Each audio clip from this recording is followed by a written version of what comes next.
Blouses ಇಸ್ಕೊಂಬರೋಣ ಅಂತ ಹೋಗಿ ಒಂದೊಳ್ಳೆ ಭರ್ಜರಿ ಪ್ರಸಾದ ತಿಂದೆ. ಹೇ ಗೈಸ್, ಎಲ್ರಿಗೂ ನಮಸ್ಕಾರ. Welcome back to my daily vlog. ಇವತ್ತು ಕಾಲೇಜ್ ರಜೆ ಇರೋದ್ರಿಂದ ಒಂದು ಸ್ವಲ್ಪ ಲೇಟಾಗಿ ಎದ್ದು ಹಾಟ್ ವಾಟರ್ ಮಾಡ್ಕೊಂಡು ಕುಡಿದೆ.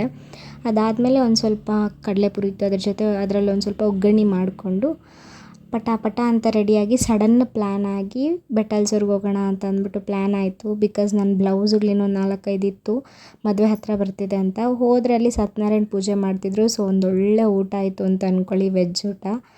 ಫುಲ್ ಇಲ್ಲೆಲ್ಲ ಚೇರ್ಸ್ ಎಲ್ಲ ಅರೇಂಜ್ ಮಾಡಿದರು. ಒಂದು ಸ್ವಲ್ಪ ಹೊತ್ತು ಮಾತಾಡಿಕೊಂಡು ಆಂಟಿ ಹತ್ರ ಬ್ಲೌಸಸ್ ಎಲ್ಲ ಈಸ್ಕೊಂಡು ನಮ್ಮ ಅಜ್ಜಿನ ಕೂಡ ಕರ್ಕೊಂಡು ಹೋಗಿದ್ದೆ. ಅವ್ರಿಗೂ ಇದೊಂಥರ ಹೊಸ ಎಕ್ಸ್ಪೀರಿಯೆನ್ಸಸ್. ತುಂಬ ದೂರ ಅವರೆಲ್ಲೂ ಹೋಗೋದೇ ಇಲ್ಲ. ಫಸ್ಟ್ ಆಫ್ ಆಲ್ ಅವ್ರು ಸಿಟಿನೇ ಜಾಸ್ತಿ ನೋಡೋಲ್ಲ.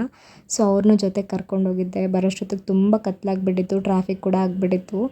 ಬರ್ತಾ ನಾನು ಒಂದು ಸ್ವಲ್ಪ ಬೋಂಡ ಬಜ್ಜಿ ಎಲ್ಲ ತೊಗೊಂಡು ಬಂದಿದ್ದೆ. ಅದನ್ನು ಕೂಡ ತಿಂದ್ಕೊಂಡು ನಮ್ಮ ಅಜ್ಜಿಗೆ ನಮ್ಮ ಫ್ರೆಂಡ್ ಅವ್ರ ಮಮ್ಮಿ ಸೀರೆ ಇಟ್ಟಿದ್ದರು. ಅದನ್ನು ಕೂಡ ನಮ್ಮ ಅಜ್ಜಿಗೆ ಹೇಳಿ, ನೋಡು ಚೆನ್ನಾಗಿದೆಯಾ ಅಂತ ಹೇಳಿ ತೋರಿಸ್ತಾ ಇದ್ದೆ. ಊರಿಂದ ಸ್ಯಾರೀಸು ಬ್ಲೌಸಸ್ ಎಲ್ಲ ನೀಟಾಗಿ ಅರೇಂಜ್ ಮಾಡಿ ಎತ್ತಿಟ್ಟೆ. ಸೊ ಇಷ್ಟಾಗಿತ್ತು ನನ್ನ ಡೈಲಿ ವ್ಲಾಗ್ ಅಂತ ಹೇಳ್ತಾ